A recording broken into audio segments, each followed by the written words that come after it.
ইরানে অবিস্ফোরিত বোমা বিস্ফোরণে আইআরজিসির ১৪ সদস্য নিহত। উপকূলবর্তী জলসীমায় নতুন নিয়ম কার্যকর। অর্থনৈতিক ও সাংস্কৃতিক যুদ্ধে শত্রুদের পরাজিত করার হুঁশিয়ারি। গাজা অভিমুখী সুমুদ ফ্লোটিলার আটক কর্মীদের গ্রিসের ক্রিট দ্বীপে ছেড়ে দিয়েছে ইসরায়েলি বাহিনী। দুজন আটক। বিশ্বজুড়ে নিন্দার ঝড় বইলেও যুক্তরাষ্ট্রের সমর্থন। ইউক্রেনে ভয়াবহ ড্রোন হামলা মস্কো। রাশিয়ার বন্দরে কিয়েভের পাল্টা আঘাত। ১২ জন আহত। সেনাবাহিনীতে বড় সংস্কারের ঘোষণা জেলেনস্কির। যুক্তরাষ্ট্রে নিখোঁজের ২ সপ্তাহ পর বাংলাদেশি শিক্ষার্থী বৃষ্টির দেহাবশেষ শনাক্ত। সোমবার দেশে পৌঁছাবে লিমনের মরদেহ। পরিবারকে সহায়তার উদ্যোগ প্রবাসীদের।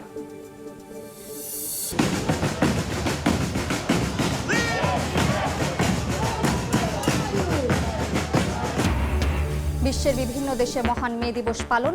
পর্তুগালে প্রস্তাবিত শ্রম আইন বাতিলের দাবিতে বিক্ষোভ। ফ্রান্স ও জার্মানিতেও মুক্তি ও শান্তি প্রতিষ্ঠার আহ্বানে র্যালি।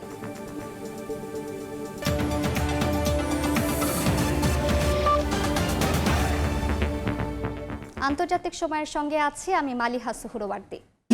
ইরানে অবিস্ফোরিত বোমা সরানোর সময় বিস্ফোরণে আইআরজিসির ১৪ জন সদস্য নিহত হয়েছেন।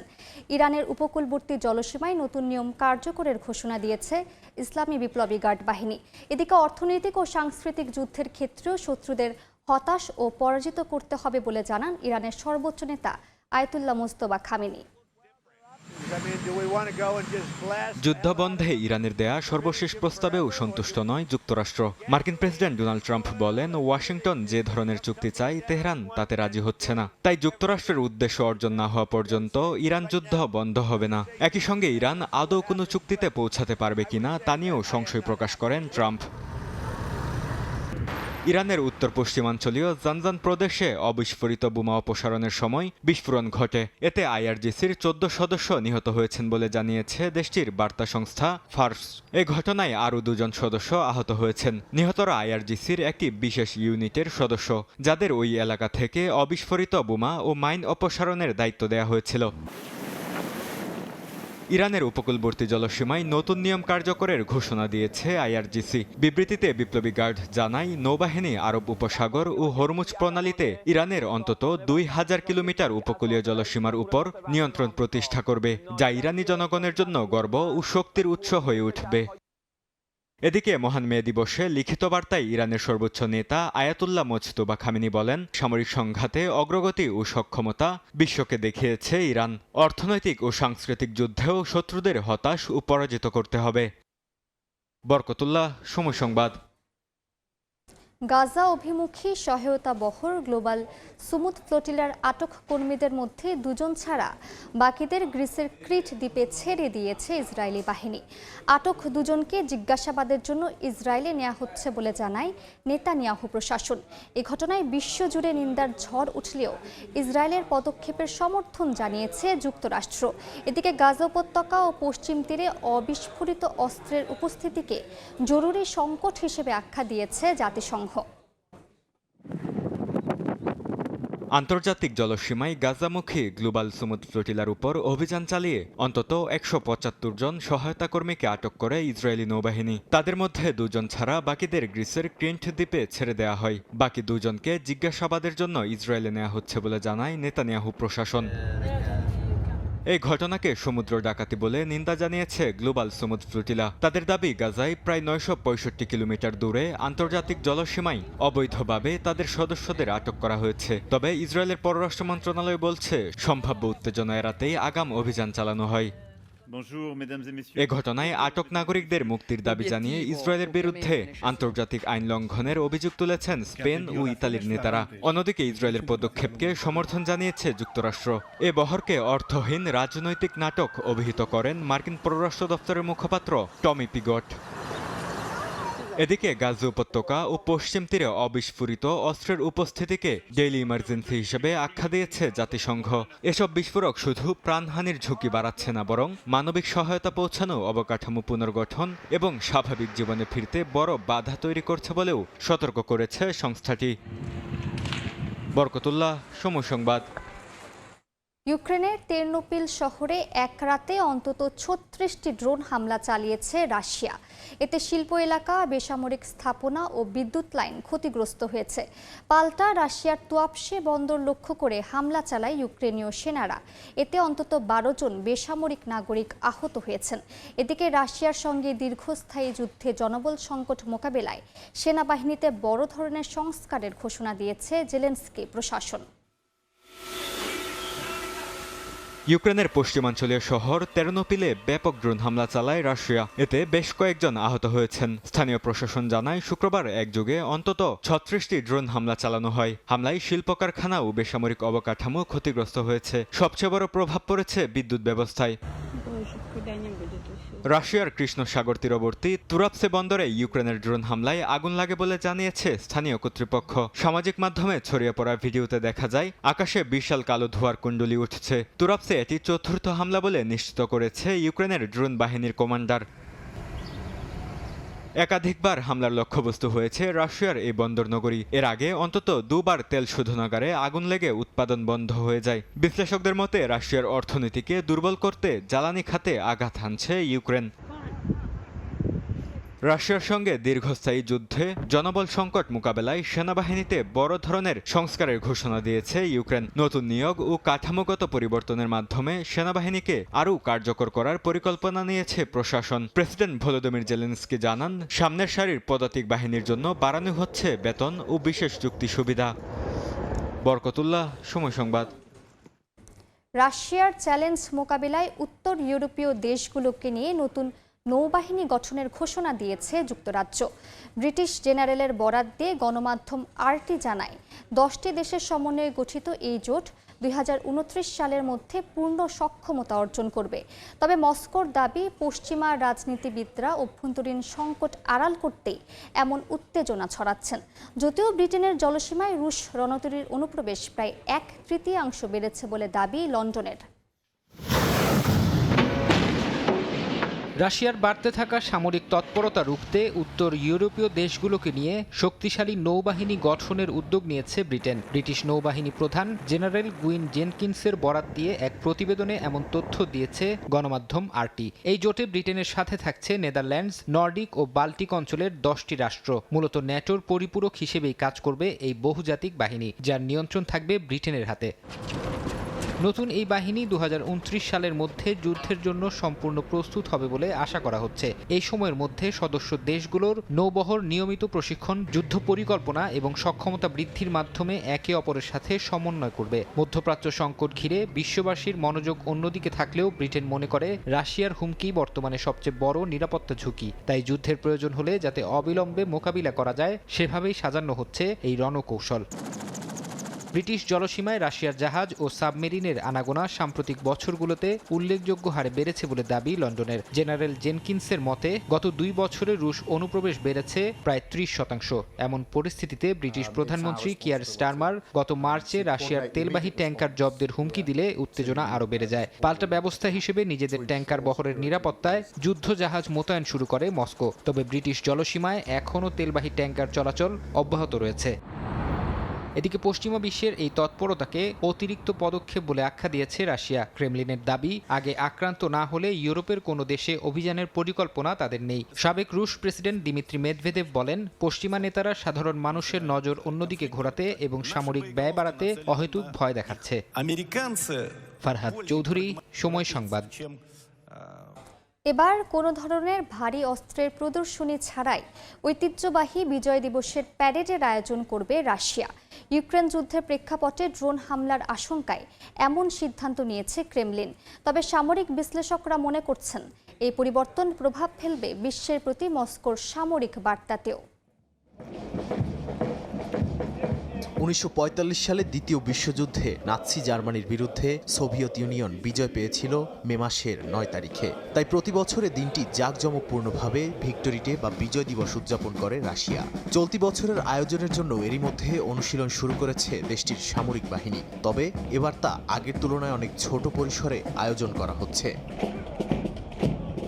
এবারে সবচেয়ে বড় পরিবর্তন হলো প্যারেডে থাকবে না কোনো ভারী সামরিক সরঞ্জাম।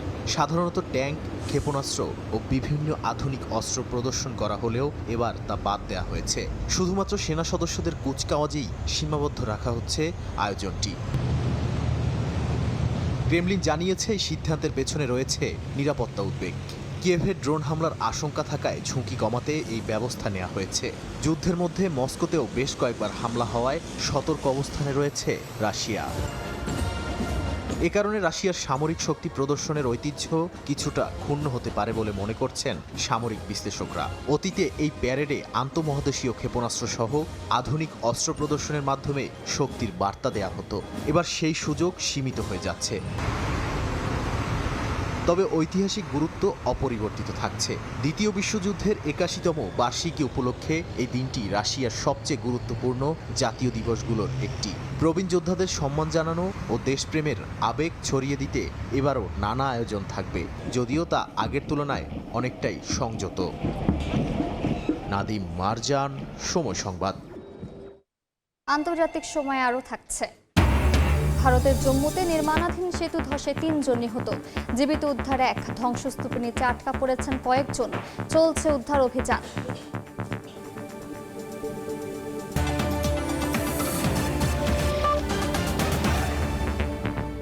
যুক্তরাষ্ট্রের ফ্লোরিডায় নিখোঁজের ২ সপ্তাহ পর হত্যার শিকার বাংলাদেশি শিক্ষার্থী নাহিদা সুলতানা বৃষ্টির মরদেহ শনাক্ত করেছে পুলিশ।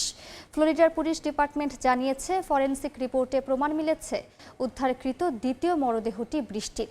এদিকে রুমমেটের হাতে প্রাণ হারানো আরেক বাংলাদেশি শিক্ষার্থী জামিল আহমেদ লিমনের মরদেহ সোমবার দেশে পৌঁছানোর কথা রয়েছে। যুক্তরাষ্ট্র থেকে হাসানুজ্জামান সাকির রিপোর্ট। অবশেষে শনাক্ত হলো যুক্তরাষ্ট্রের ফ্লোরিডায় হত্যাকাণ্ডের শিকার বাংলাদেশি শিক্ষার্থী নাহিদা সুলতানা বৃষ্টির মরদেহ। ফ্লোরিডার পুলিশ জানিয়েছে, গত ২৬ এপ্রিল হাওয়ার্ড ফ্র্যাঙ্কল্যান্ড ব্রিজের দক্ষিণে খুঁজে পাওয়া মরদেহটি তারই। এরই মধ্যে নিহতের পরিবারকে বিষয়টি জানানো হয়েছে। ওয়াশিংটনে বাংলাদেশ দূতাবাসের প্রেস মিনিস্টার গোলাম মোর্তজা জানিয়েছেন, পুলিশের কাছ থেকে খবর পাওয়ার পর বৃষ্টির পরিবারের পক্ষ থেকে দ্রুত মরদেহ বাংলাদেশে পাঠানোর আবেদন জানানো হয়েছে। নৃশংস হত্যাকাণ্ডের শিকার নাহিদা সুলতানা বৃষ্টি ইউনিভার্সিটি অব সাউথ ফ্লোরিডার পিএইচডি শিক্ষার্থী। তার মরদেহ দেহাবশেষ পুলিশ শনাক্ত করতে সক্ষম হয়েছে। মেডিকেল পরীক্ষায় কয়েকদিন আগে যে দেহাবশেষ উদ্ধার করা হয়েছিল, সেটা মেডিকেল পরীক্ষায় প্রমাণ হয়েছে যে এটা নাহিদা সুলতানা বৃষ্টির দেহাবশেষ। এদিকে হত্যাকাণ্ডের শিকার আরেক বাংলাদেশি শিক্ষার্থী জামিল আহমেদ লিমনের জানাজা বৃহস্পতিবার দুপুরে ফ্লোরিডার টাম্পার একটি স্থানীয় মসজিদে সম্পন্ন হয়। জানাজায় কমিউনিটির শত শত মানুষ অংশ নেন। এ সময় শোকাবহ পরিবেশের সৃষ্টি হয়, কান্নায় ভেঙে পড়েন সহপাঠীরা। জানাজা শেষে জামিল ও বৃষ্টির সহপাঠীরা জানান, শোকাহত দুই পরিবারের পাশে দাঁড়াতে এরই মধ্যে গো ফান্ড মিতে একটি আর্থিক সহায়তা অ্যাকাউন্ট খোলা হয়েছে। সবাইকে সহযোগিতার আহ্বান জানান তারা। আগামী সোমবার লিমনের মরদেহ দেশে পৌঁছানোর কথা রয়েছে। চোখের পানিতে আর ভালোবাসায় জামিলকে শেষ বিদায় জানিয়েছে তার সহপাঠীরা। জামিল ও বৃষ্টির স্মরণে সাউথ ফ্লোরিডা বিশ্ববিদ্যালয় ক্যাম্পাসে স্থানীয় সময়ে শুক্রবার অনুষ্ঠিত হবে শোক সভা। হাসানুজ্জামান সাকি, সময় সংবাদ, যুক্তরাষ্ট্র। যুক্তরাষ্ট্রের একটি স্কুলে ছুরিকাঘাতের ঘটনায় ৬ জন আহত হয়েছেন। স্থানীয় সময়ে বৃহস্পতিবার দুপুরে ওয়াশিংটনের টাকোমা শহরের ফস হাই স্কুলে এই ঘটনা ঘটে। পুলিশ জানায়, শিক্ষার্থীদের মধ্যে সংঘর্ষের জেরে ছুরিকাঘাতের ঘটনা ঘটে। দ্রুত ঘটনাস্থলে পৌঁছে পুলিশ সন্দেহভাজন এক শিক্ষার্থীকে আটক করে এবং পরিস্থিতি নিয়ন্ত্রণে আনে। প্রথমে কয়েকজনের অবস্থা আশঙ্কাজনক বলা হলেও পরে কর্তৃপক্ষ নিশ্চিত করে সবাই এখন স্থিতিশীল রয়েছে। অভিযুক্ত শিক্ষার্থীর বিরুদ্ধে একাধিক গুরুতর হামলার অভিযোগ আনা হয়েছে। ঘটনার পরদিন স্কুলটি বন্ধ রাখা হয়েছে এবং শিক্ষার্থীদের সহায়তায় কাউন্সেলিং সেবা চালু করা হচ্ছে।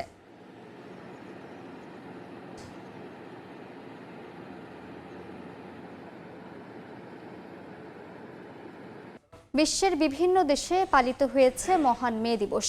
বেতন বৈষম্য রোধ, ন্যূনতম মজুরি বাড়ানো সহ কর্মক্ষেত্রে নানা সুযোগ সুবিধার দাবি নিয়ে রাস্তায় নেমে আসেন শ্রমজীবী মানুষ। পর্তুগালে প্রস্তাবিত শ্রম আইন বাতিলের জোরালো দাবি জানান শ্রমিক নেতারা। মুক্তি ও শান্তি প্রতিষ্ঠার আহ্বানে জার্মানিতেও পালিত হয় মহান মে দিবস। এদিন মালদ্বীপের রাজধানীতে বর্ণাঢ্য র্যালি ও আলোচনা সভা অনুষ্ঠিত হয়েছে।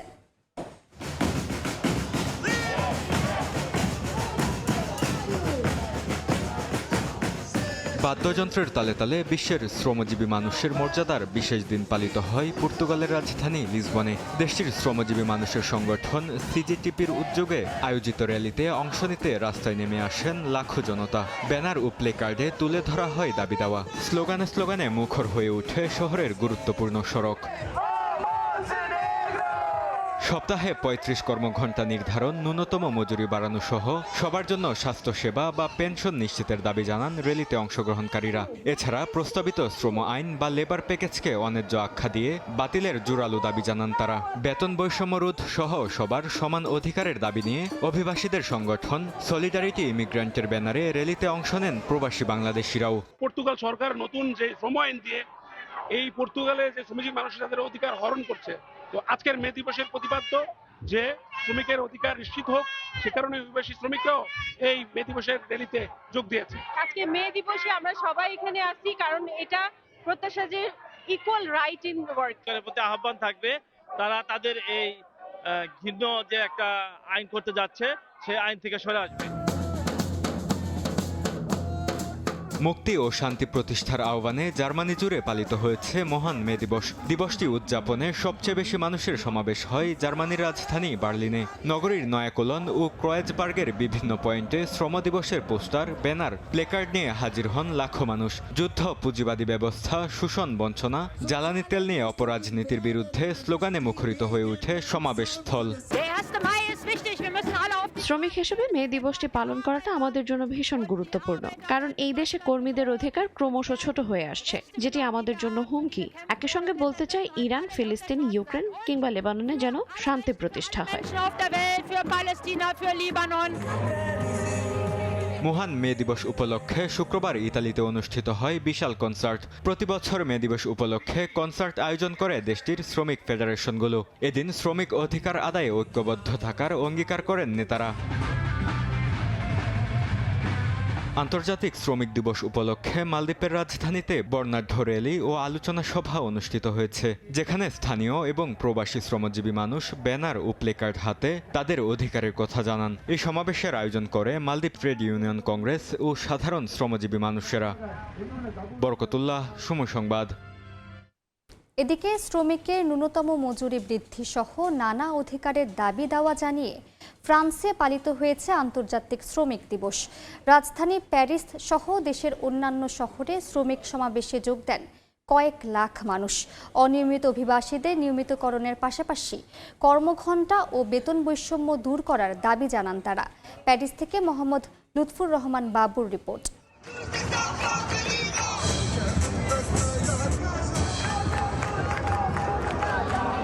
নানা কর্মসূচির মধ্য দিয়ে ফ্রান্সে পালিত হলো আন্তর্জাতিক শ্রমিক দিবস।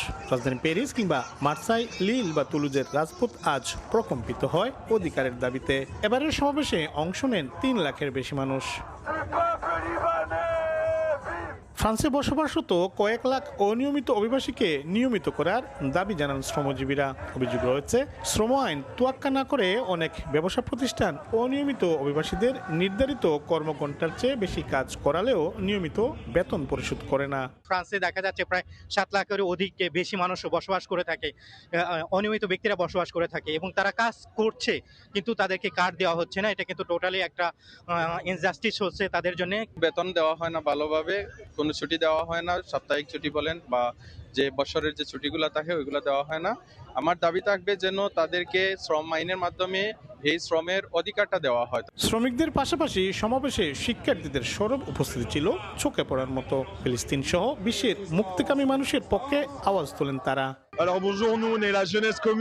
আমরা সাম্রাজ্যবাদ ও পুঁজিবাদের আগ্রাসনের বিরুদ্ধে কথা বলছি। ফিলিস্তিন থেকে লেবানন, ইরান, পেরু, ভারত কিংবা তুরস্ক ও ফিলিপিন্স, সবখানে মানুষ আজ শোষিত হচ্ছে। আমরা সেই শোষণের বিরুদ্ধেই সংহতি প্রকাশ করছি। সমাবেশে অংশ নেন শিশু নিপীড়ন বিরোধী সংগঠনের নেতারাও। ইউরোপে শিশুদের উপর চলা অমানবিক নির্যাতন ও পাচারের বিরুদ্ধে রাষ্ট্রীয় উদাসীনতার সমালোচনা করেন তারা।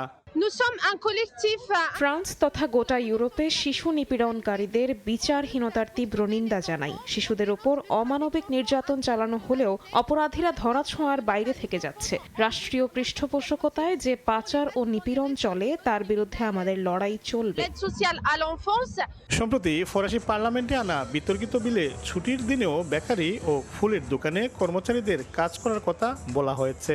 এর তীব্র বিরোধিতা করে মে দিবসের ছুটির মর্যাদা রক্ষার শপথ নেন শ্রমিক নেতারা। যে কোনো অপ্রীতিকর ঘটনা এড়াতে রাজপথে মোতায়েন ছিল 1.5 লাখের বেশি আইন শৃঙ্খলা বাহিনীর সদস্য। শ্রমিকদের ন্যূনতম মজুরি বৃদ্ধি ও ফ্রান্সে বসবাসরত অনিয়মিত অভিবাসীদের নিয়মিতকরণ সহ অন্যান্য দাবিগুলো খুব জোরালোভাবে তুলে ধরেছেন শ্রমিক সমাবেশে অংশগ্রহণকারী শ্রমিক নেতারা। তাদের প্রত্যাশা সরকার খুব দ্রুত তাদের এই দাবিগুলো মেনে নেবে। প্যারিসের রিপাবলিক চত্বরের শ্রমিক সমাবেশ থেকে মোহাম্মদ লুৎফুর রহমান বাবু, সময় সংবাদ। আন্তর্জাতিক সময়ে আরও থাকছে। ভয়াবহ দাবানলে বিপর্যস্ত ইতালির টাস্কানি, পুড়ে গেছে 800 হেক্টর বনভূমি। নিরাপদ আশ্রয়ে সরিয়ে নেওয়া হয়েছে 3000 বাসিন্দাকে। বসে একযোগে উত্তাল ইউরোপ থেকে এশিয়া। তুরস্ক ও ফিলিপিন্সে শ্রমিক দিবস উপলক্ষে আয়োজিত বিক্ষোভ কর্মসূচিতে পুলিশি বাধায় রণক্ষেত্রে রূপ নেয় পরিস্থিতি। এছাড়া স্পেন, গ্রিস সহ বিভিন্ন দেশে পালন করা হয়েছে ঐতিহাসিক এ দিবস, যেখানে জীবনযাত্রার ব্যয় কমানো, শ্রমিকের অধিকার নিশ্চিত করা সহ বিভিন্ন দাবি তোলেন অংশগ্রহণকারীরা। পাশাপাশি মধ্যপ্রাচ্যের যুদ্ধ বন্ধের দাবি তোলেন অনেকে। মে দিবস উপলক্ষে স্থানীয় সময় শুক্রবার তুরস্কের ইস্তাম্বুলের রাস্তায় নামেন শত শত বিক্ষোভকারী। নিষেধাজ্ঞা অমান্য করে তাকসিম স্কয়ারে যাওয়ার চেষ্টা করলে মিছিল আটকে দেয় পুলিশ। এ সময় সংঘর্ষে জড়িয়ে পড়েন বিক্ষোভকারীরা। পরিস্থিতি নিয়ন্ত্রণে আনতে জলকামান, কাঁদানে গ্যাস ব্যবহার করে নিরাপত্তা বাহিনী। আটক করা হয় বেশ কয়েকজনকে।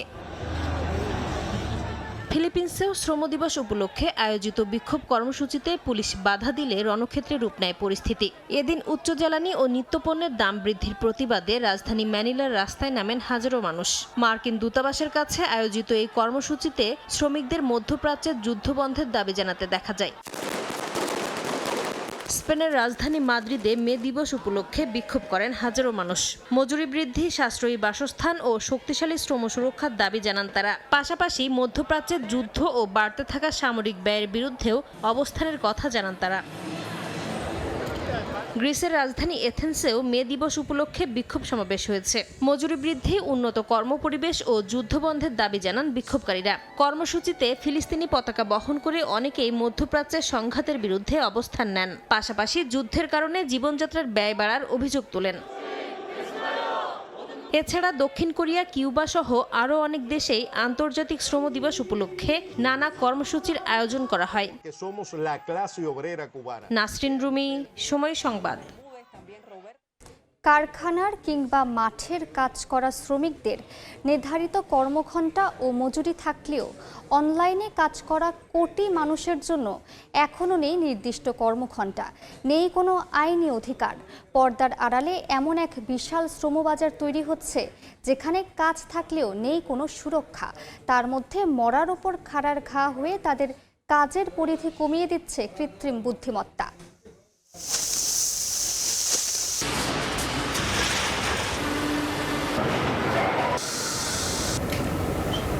বিশ্বজুড়ে দ্রুতই বাড়ছে ডিজিটাল বা প্ল্যাটফর্ম ভিত্তিক শ্রম। আন্তর্জাতিক শ্রম সংস্থা আইএলওর হিসেব অনুযায়ী অন্তত 15 কোটির বেশি মানুষ সরাসরি ডিজিটাল প্ল্যাটফর্মে কাজ করেন। অনেকে ফুল টাইম ফ্রিল্যান্সার, আবার অনেকে part time. Graphics design, video editing, VFX, software development, data labelling সহ বিভিন্ন ধরনের কাজ এখন বিশ্ববাজারে ছড়িয়ে গেছে। বিশেষ করে দক্ষিণ এশিয়া, আফ্রিকা এবং পূর্ব ইউরোপের শ্রমিকরা কম খরচে কাজ করে এই বাজারের বড় একটি অংশ দখল করছে। অথচ এই খাতে কর্মরতদের নেই কোনো নির্দিষ্ট কর্মঘণ্টা। কাজ পাওয়ার জন্য অনেক ফ্রিল্যান্সারকে দীর্ঘ সময় থাকতে হয় অনলাইনেই। অনেকেই দিনে 10 থেকে 16 ঘন্টা পর্যন্ত কাজ করেন বা কাজের অপেক্ষায় থাকেন। কারণ প্ল্যাটফর্মে সক্রিয় না থাকলে কাজ পাওয়ার সুযোগ কমে যায়। তাই কাজ আর ব্যক্তিগত জীবনের মধ্যে কোনো স্পষ্ট সীমা থাকে না। তাদের মজুরি নিয়েও আছে নানা অনিশ্চয়তা। একই ধরনের কাজের জন্য বিভিন্ন দেশের শ্রমিকদের অসম প্রতিযোগিতায় দর কমছে দিনকে দিন। অনেক ক্ষেত্রে ঘন্টা প্রতি আয় স্থানীয় ন্যূনতম মজুরির নিচে নেমে যায়। নতুন ফ্রিল্যান্সাররা কাজ পাওয়ার জন্য কম দামে কাজ নিতে বাধ্য হন।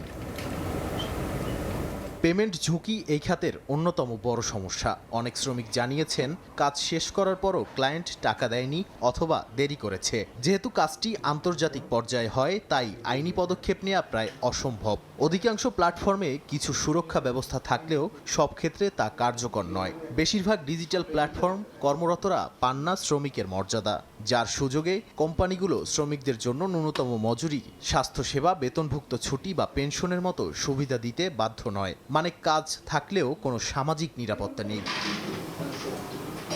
এই খাতে অ্যালগরিদমের প্রভাবও অনেক বড়। কে কাজ পাবে কে পাবে না তা নির্ধারণ করে প্ল্যাটফর্মের সফটওয়্যার। কিন্তু এই সিদ্ধান্ত কিভাবে নেওয়া হয় তা সাধারণত অস্বচ্ছ।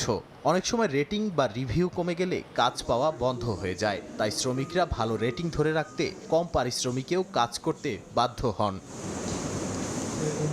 অনলাইন শ্রমিকদের মানসিক চাপও বাড়ছে। অনিশ্চিত আয়, কাজ হারানোর ভয়, দীর্ঘ সময় স্ক্রিনে থাকা, এসব কারণে অনেক ফ্রিল্যান্সার উদ্বেগ, ক্লান্তি এবং বার্নআউটের শিকার হচ্ছেন। কাজের তাড়ায় রাত দিন পরিবার বিচ্ছিন্ন, থাকে না সোশ্যাল লাইফও। এবার আসছে নতুন চাপ, কৃত্রিম বুদ্ধিমত্তা। অনেক ক্ষেত্রে কন্টেন্ট রাইটিং, গ্রাফিক্স ডিজাইন, এমনকি ভিডিও এডিটিংয়ের মতো কাজের একটি অংশ এখন স্বয়ংক্রিয়ভাবে করা সম্ভব। ফলে সহজ বা রুটিন কাজের চাহিদা কমে যাচ্ছে। নতুন ফ্রিল্যান্সারদের জন্য কাজ পাওয়া আরও কঠিন হয়ে পড়ছে।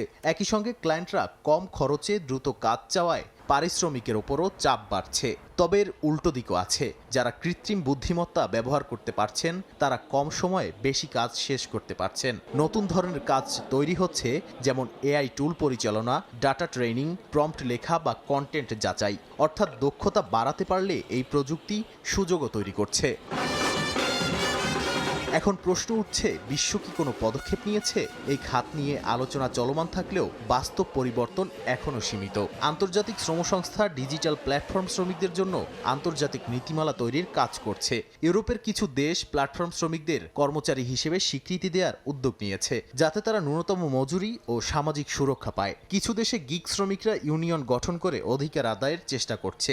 তবে বিশ্বব্যাপী এখনও বেশিরভাগ অনলাইন শ্রমিক আইনগত সুরক্ষার বাইরে। ডিজিটাল অর্থনীতি আজ বিশ্বকে এগিয়ে নিচ্ছে, আর তার পেছনে কাজ করছে এই অনলাইন শ্রমিকরাই। কিন্তু তাদের জন্য এখনও নেই নিশ্চিত ভবিষ্যৎ, নেই মৌলিক সুরক্ষা। এখন সময় এসেছে স্পষ্টভাবে সিদ্ধান্ত নেয়ার। এই শ্রমকে কি বিশ্ব পূর্ণ স্বীকৃতি দেবে, নাকি এটাকে অদৃশ্য রেখেই এগিয়ে যাবে? নাদিম মারজান, সময় সংবাদ। দেখছেন আন্তর্জাতিক সময়। উগান্ডায় অবৈধ অভিবাসন রোধে অভিযানে বাংলাদেশি সহ 231 বিদেশিকে আটক করেছে পুলিশ। স্থানীয় সময় মঙ্গলবার দেশটির স্বরাষ্ট্র মন্ত্রণালয় জানায়, রাজধানী কাম্পালা সহ দুটি অঞ্চলে অভিযান চালানো হয়। আটক করা হয় কয়েকশো বিদেশিকে। তাদের মধ্যে বাংলাদেশ, পাকিস্তান, ভারত সহ কয়েকটি দেশের নাগরিক রয়েছেন বলে জানিয়েছে স্থানীয় প্রশাসন। পাকিস্তান আফগানিস্তান উত্তেজনায় তীব্র হচ্ছে মানবিক সংকট। সংঘাতের জেরে পাকিস্তানে থাকা আফগান শরণার্থীদের ফেরত পাঠাচ্ছে ইসলামাবাদ। নিজ ভূমিতে ফেরার পথে নিরাপত্তা, ভবিষ্যৎ আর বেঁচে থাকার নিশ্চয়তা নিয়ে চিন্তিত বাস্তুচ্যুতরা। শত শত কিলোমিটার জুড়ে দীর্ঘ যানবাহনের সারি। তোরখাম ক্রসিংয়ে দিনের পর দিন অপেক্ষা করছেন হাজারো আফগান শরণার্থী। 2023 সাল থেকে ইসলামাবাদের নীতির অংশ হিসেবে 30 লাখের মধ্যে 20 লাখের বেশি আফগানকে ফেরত পাঠানো হয়েছে, যাদের বড় একটি অংশ দ্বিতীয় ও তৃতীয় প্রজন্ম। তারা পাকিস্তানি জন্মেছেন, বড় হয়েছেন, কিন্তু এখন ফিরতে হচ্ছে অচেনা এক দেশে। 40 বছর বয়সী সালেহা বিবি, 7 সন্তানের জননী, তাদেরই একজন। তিনি বলছেন, যে দেশ কখনো দেখেননি সেখানে ফিরে যাওয়ার অনুভূতি যেন নিজের শেকড় হারানোর মতো। পাকিস্তানে স্থায়ী জীবন গড়ে তুললেও হঠাৎ করেই সেই বাস্তবতা ভেঙে পড়েছে। ফিরে যাওয়ার এই যাত্রা তার জন্য যেমন মানসিকভাবে কষ্টকর, তেমনি অনিশ্চয়তায় ভরা। যে জায়গায় সারাটা জীবন কেটেছে সেখান থেকে চলে যাওয়া অনেক কষ্টের, মা বাবার থেকে বিচ্ছিন্ন হওয়ার মতো। তবু নিজের দেশে ফিরছি বলে কিছুটা খুশিও লাগছে। আমি ভালো ছিলাম, কিন্তু আমার সন্তানদের ভবিষ্যৎ নিয়ে চিন্তা হচ্ছে। আমি চাই তারা যেন শান্তিতে থাকতে পারে। সালেহা বিবির মতো অনেকেই এমন এক দেশে ফিরছেন যেখানে তারা কখনো পা রাখেননি। কয়েক প্রজন্ম আগে যুদ্ধ থেকে বাঁচতে পরিবার নিয়ে পাকিস্তানে গিয়েছিলেন তাদের পূর্বসূরীরা। এখন সেই আশ্রয়টাও গেছে হারিয়ে। সীমান্ত পরিস্থিতিকে আরও জটিল করে তুলেছে দুই দেশের সাম্প্রতিক উত্তেজনা ও গোলাগুলি। পাকিস্তানের অভিযোগ, আফগানিস্তান থেকে ছোড়া মর্টার শেলে দক্ষিণ ওয়াজিরিস্তানে নারী শিশুসহ বেশ কয়েকজন আহত হয়েছেন। অন্যদিকে কাবুল এই অভিযোগ অস্বীকার করে বলছে জঙ্গিবাদ পাকিস্তানের অভ্যন্তরীণ সমস্যা। এই পারস্পরিক দোষারোপের মাঝেই আটকে পড়েছেন সাধারণ শরণার্থীরা। 10 দিন ধরে আমরা রাস্তার পাশে অপেক্ষা করছি। যদি সীমান্ত আবার বন্ধ হয়ে যায় তাহলে আমাদের জন্য বড় সমস্যা হবে। আমরা চাই সবাই যেন শান্তিপূর্ণভাবে যেতে পারে। আমরা খুব ভয় পাচ্ছি, যদি আবার যুদ্ধ শুরু হয় তাহলে সীমান্ত বন্ধ হয়ে যাবে, আমরা আটকা পড়ব। সরকারের কাছে অনুরোধ করছি যেন সীমান্ত খোলা রাখা হয়। সীমান্তে দীর্ঘ সারিতে দাঁড়িয়ে থাকা ট্রাক, দিনের পর দিন গাড়িতে বসে থাকা নারী ও শিশু, সব মিলিয়ে পরিস্থিতি হয়ে উঠেছে মানবিক সংকটের প্রতিচ্ছবি। অনেকেই 10 থেকে 12 দিন ধরে অপেক্ষা করছেন, কেউ কেউ আরও বেশি সময়। শরণার্থীদের আশঙ্কা, আবার লড়াই শুরু হলে সীমান্ত বন্ধ হয়ে তারা আরও দুর্ভোগে পড়বেন। তাই তাদের একটাই দাবি, শান্তিপূর্ণভাবে দ্রুত পারাপারের সুযোগ দেয়া। নাদিম মারজান, সময় সংবাদ। রাতের সময় মেক্সিকোর পশ্চিমাঞ্চলে ভয়াবহ বাস দুর্ঘটনায় অন্তত 11 জন নিহত হয়েছেন, আহত হয়েছেন 30 জনের বেশি। স্থানীয় সময় শুক্রবার সকালে মেক্সিকোর নায়ারিত অঙ্গরাজ্যের আমাথলান দে কানাস এলাকায় এই দুর্ঘটনা ঘটে। জালিস্কো থেকে পর্যটকদের নিয়ে একটি বাস গন্তব্যে যাওয়ার পথে নিয়ন্ত্রণ হারিয়ে হাইওয়ে থেকে ছিটকে পড়ে উল্টে যায়। প্রত্যক্ষদর্শীরা জানান, দুর্ঘটনার পরপরই বাসটিতে আগুন ধরে যায়। খবর পেয়ে দ্রুত ঘটনাস্থলে পৌঁছে উদ্ধার কাজ শুরু করে পুলিশ, ফায়ার সার্ভিস ও ফরেনসিক টিম। আহতদের মধ্যে অন্তত 25 থেকে 31 জনকে বিভিন্ন হাসপাতালে ভর্তি করা হয়েছে। ভারতের উত্তরাঞ্চলের জম্মুতে একটি নির্মাণাধীন সেতু ধসে পড়ে 3 জন প্রাণ হারিয়েছেন। এ সময় আরও 1 শ্রমিককে জীবিত উদ্ধার করা হয়। স্থানীয় সময় শুক্রবার দুর্ঘটনার পরপরই পুলিশ, সেনাবাহিনী ও স্থানীয় প্রশাসনের দল ঘটনাস্থলে পৌঁছে উদ্ধার অভিযান শুরু করে। সেতুটি পুরনো হয়ে যাওয়ায় সেটির সংস্কার কাজ চলছিল বলে জানায় স্থানীয় প্রশাসন। ধ্বংসস্তূপের নিচে এখনও 2 থেকে 4 জন আটকা থাকতে পারেন বলে আশঙ্কা করা হচ্ছে। খনন কাজ চলাকালীন একটি গাড়ি সেতুর ওপর দিয়ে যাওয়ার সময় সেটি ধসে পড়ে বলে প্রাথমিকভাবে ধারণা পুলিশের।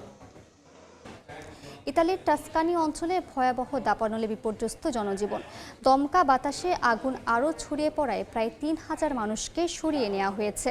দেশটির লুকা ও পিসা প্রদেশের মাঝামাঝি মাউন্ট ফায়েতা এলাকায় ছড়িয়ে পড়েছে এই আগুন।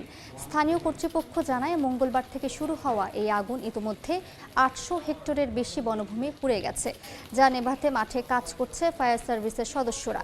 আকাশ থেকে পানি ছিটাতে ব্যবহার করা হচ্ছে ফায়ার প্লেন। বাতাসের গতিবেগ না কমলে পরিস্থিতি নিয়ন্ত্রণে আনা কঠিন হয়ে পড়বে বলে জানিয়েছেন টাস্কানি অঞ্চলের গভর্নর। দেখছেন আন্তর্জাতিক সময়। এসওয়াতিনি বাদে আফ্রিকার সব দেশের উপর শূন্য শুল্ক নীতি কার্যকর করেছে চীন।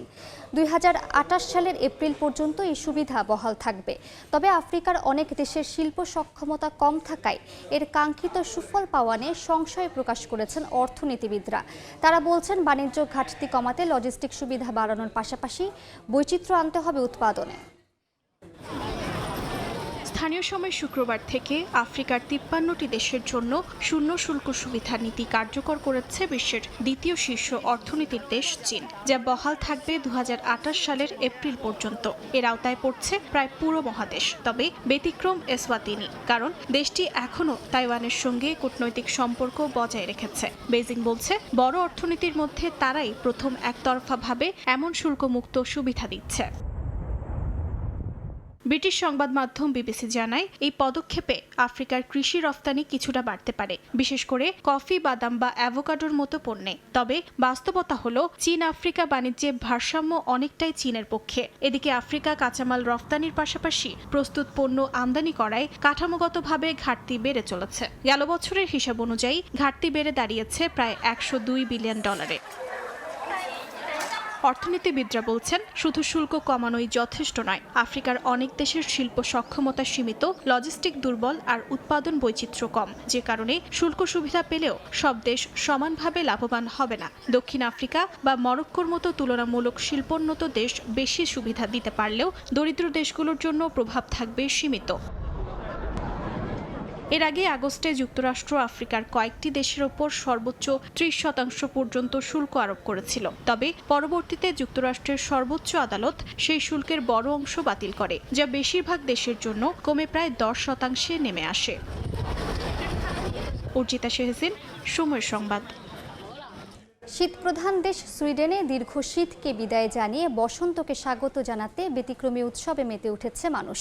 শত শত স্থানে আগুন জ্বালিয়ে উদযাপন করা হয়েছে ঐতিহ্যবাহী ভালবরি উৎসব, যেখানে সামিল হন হাজার হাজার মানুষ। সুইডেন থেকে আরও জানাচ্ছেন শফিউল আলম। ঋতুরাজ বসন্তকে বরণ করে নিতে সুইডেন জুড়ে উদযাপিত হয় আগুন জ্বালানোর উৎসব বলবেরি। দীর্ঘ শীত আর অন্ধকার কাটিয়ে দেশটিতে আসে বসন্ত, যা এনে দেয় উৎসবের উপলক্ষ। স্থানীয় পৌরসভার তত্ত্বাবধানে বিভিন্ন স্থানে আগুন জ্বালানো হয়। হাজারো মানুষ একসঙ্গে বসন্তকে স্বাগত জানান এই উৎসবে। শুধু আগুন জ্বালানো নয়, দেশটির বিভিন্ন স্থানে একদিনের মেলার আয়োজনও করা হয়। খাবার, সঙ্গীত আর সামাজিক জমায়েতের উৎসব মুখর হয়ে ওঠে শহর ও গ্রাম। পরিবার পরিজন নিয়ে মানুষ ভিড় করেন বিভিন্ন আয়োজন স্থলে। সব মিলিয়ে বসন্তকে বরণ করার এক মিলন মেলায় পরিণত হয় দিনটি। এই জায়গায় মূলত সুইডেনের বিগেস্ট সেলিব্রেশনটাই হয়। এই জন্য আমরা প্রায় 80 কিলোমিটার ড্রাইভ করে এখানে আসছি উপসালা স্টকহোম থেকে। আমরা উপসালাতে ট্রেডিশনাল বলবরি অনুষ্ঠান দেখার জন্য। এইটা কিন্তু উপসালা সেন্ট্রাল স্টেশনেও হয়, বাট গামলা উপসালাটা সবচেয়ে ট্রেডিশনাল। আপনারা দেখতে পাইতেছেন এখানে গান গাইতেছে। হাজার বছরের ঐতিহ্যবাহী এই উৎসবের সূচনা হয় সুইডেনের গ্রামীণ কৃষকদের হাত ধরে। খারাপ আত্মা থেকে নিজেদের দূরে রাখা এবং গৃহপালিত পশুকে হিংস্র প্রাণীর হাত থেকে রক্ষা করতে একসময় কৃষকরা এই সময়ে আগুন জ্বালাতেন।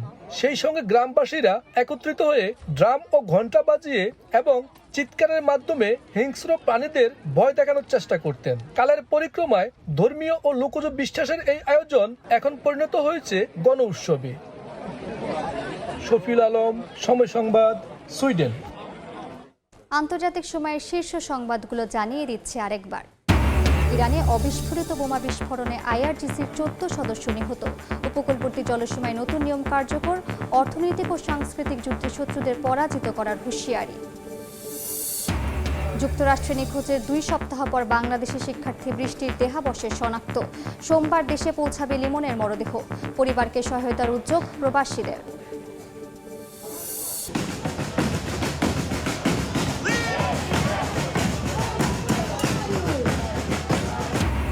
বিশ্বের বিভিন্ন দেশে মহান মে দিবস পালন। পর্তুগালে প্রস্তাবিত শ্রম আইন বাতিলের দাবিতে বিক্ষোভ। ফ্রান্স ও জার্মানিতেও মুক্তি ও শান্তি প্রতিষ্ঠার আহ্বানে র্যালি।